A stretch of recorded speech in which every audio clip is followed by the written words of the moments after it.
Whether you're looking to learn the basic terminology of drones in general, or simply learn what the difference between a drone, a UAV, and a quadcopter is, then you should check out this video and watch it till the end. If you're looking for all the terms and learn as much as possible in a short amount of time, then you should check out my full glossary list on jonesgrenade.com that you can check out right here at the top or in the description. I go through all of them alphabetically and also have a few graphics and tables that can help you to easily understand certain concepts. Hi, I'm Paul from jonesgrenade.com, and first of all, what the hell is a drone? In aviation and in space, usually the term drone refers to an unmanned aerial vehicle, also known as a UAV. Other names for the common drone would include remotely piloted aircraft system or small unmanned aircraft system. So what types of drones are there? You've all heard about military drones that made a bit of a bad reputation for common commercial UAVs in general. However, we're not going to discuss those right now. The most prevalent out of the bunch, and definitely the most popular, multirotor drones are the most common types, used by professionals and hobbyists alike.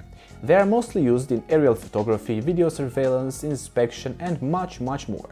If you want to see a more in-depth article on drone uses, how expensive they are and how long they can fly for, check the article in the description.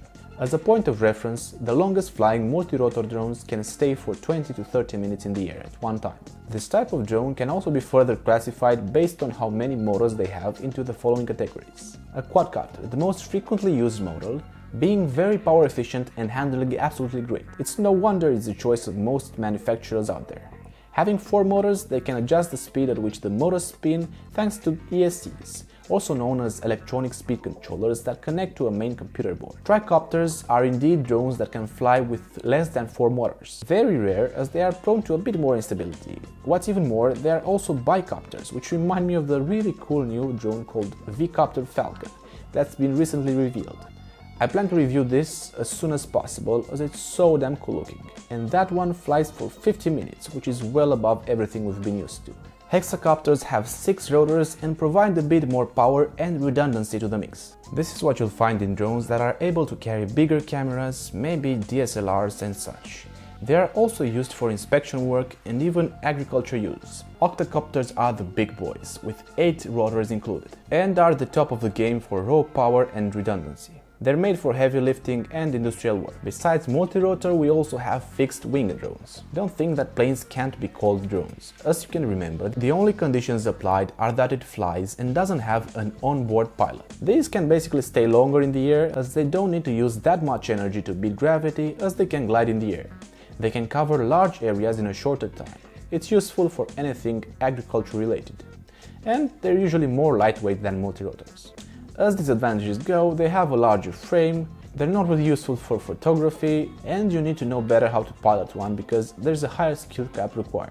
Some of these fixed-wing models can fly up to 16 hours or even more, especially if you have solar panels installed on the wings. If you're curious what the range would be in this case, well, theoretically infinite. Drones can use 4G LTE signal to fly, just like your phone gets internet data, for example. There's this YouTuber Dustin Dunhill that tested such a mode with the Paradisco to travel from one island to the other and actually succeeded. You can do so much more with the right equipment though.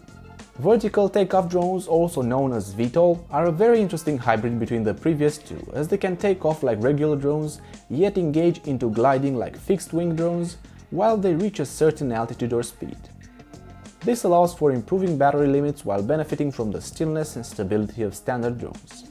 It's a complicated design mix, so don't expect to see much of these types in the market soon. As a point of reference, Amazon was planning to make their drones a VTOL shape, being able to glide for more efficiency, yet still land precisely on a location.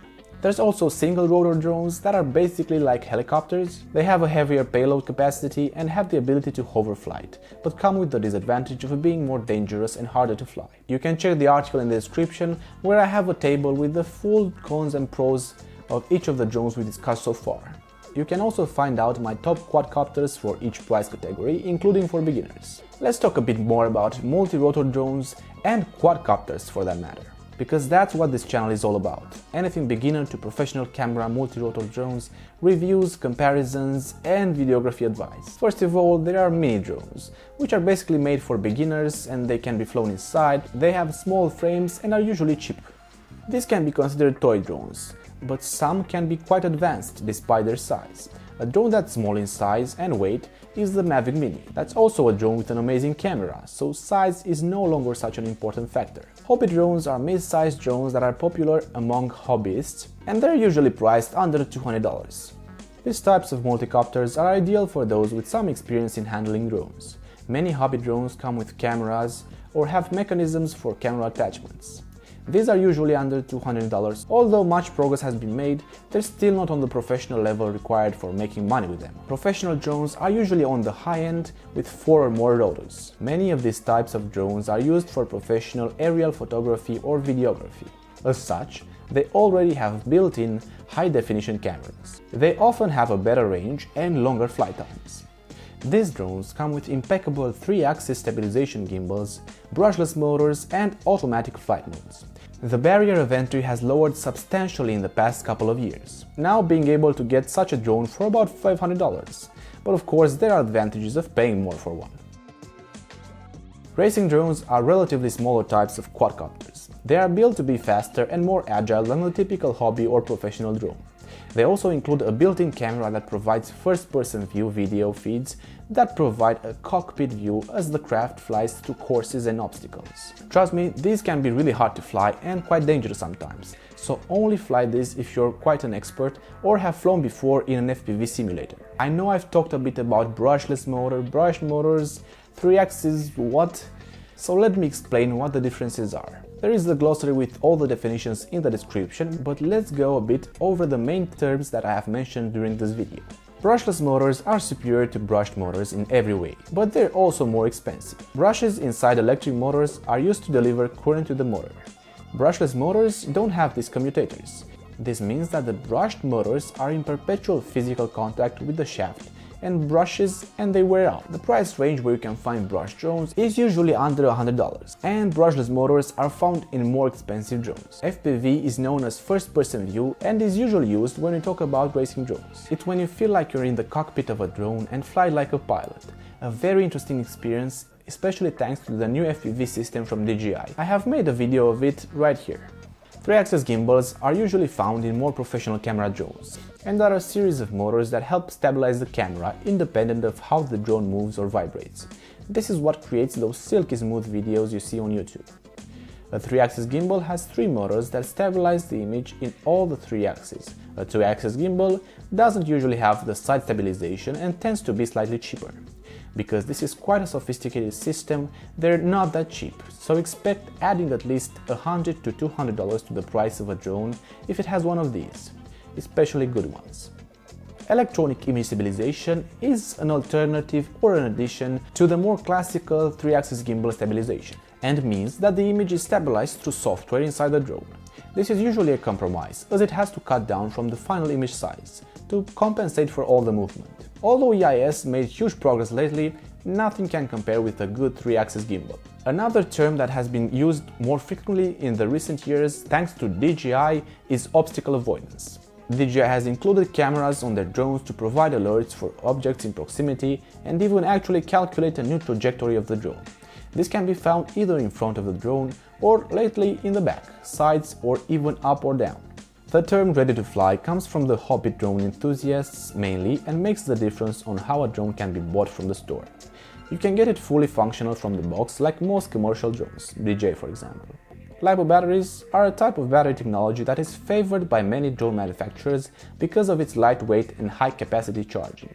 While it's generally safe, LiPos can burst in flames when overcharged or the polymer case is broken. I tried to cover as much as I could on the topic of drones in general and a few of the main definitions that I consider important. This would have to be a really long video if I wanted to cover every term out there, so that's why I made the glossary in the first place, to help you understand things better. If you haven't yet decided what drone to buy, I strongly recommend you check my drone searching tool in the description or here at the top. You can go and filter drones by price and any spec combination you prefer, including the battery life you want, the distance, the gimbal, if you want image stabilization or not, if you want it to be under 250 grams, and so on. In the meantime, you can check my latest video right here or the next video right here. If you want me to make more videos like this, it would be a really great help if you'd subscribe and hit the bell notification icon. The YouTube algorithm is also helped by liking this video, so I encourage you to do that if you want to help me. If you want to see all my favorite drones ranked, check the description for more links on that. Thanks for watching and see you later, alligator!